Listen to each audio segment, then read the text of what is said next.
புதுவை காமராஜ் நகர் சட்டமன்ற தொகுதிக்குட்பட்ட சாமிப்பிள்ளை தோட்டம் பகுதியில் அமைந்துள்ள கர்ணா ஜோதி நகரின் 1வது முதல் 4வது குறுக்கு தெரு வரை சிமெண்ட் சாலைகள் சேதமடைந்தும் மற்றும் சாமிப்பிள்ளை தோட்டம் முதன்மை தெருக்களில் வாய்க்காலில் அமைந்துள்ள இரும்பு கம்பிகள் உடைந்த நிலையிலும் இருந்தன.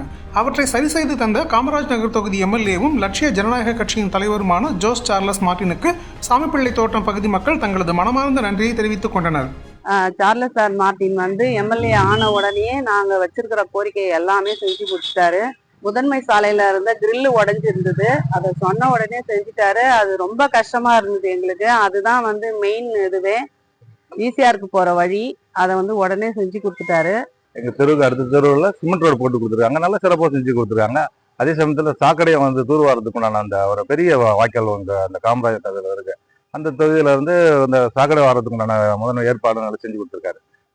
மீண்டும் செய்யவும் ஏற்பாடு பண்ணி தரேன்னு சொல்லியிருக்காரு. எம்எல்ஏ ஆகப்பட்ட திரு மார்ட்டின் சார் அவர்களுக்கு மிகவும் நன்றியை தெரிவித்துக் கொண்டு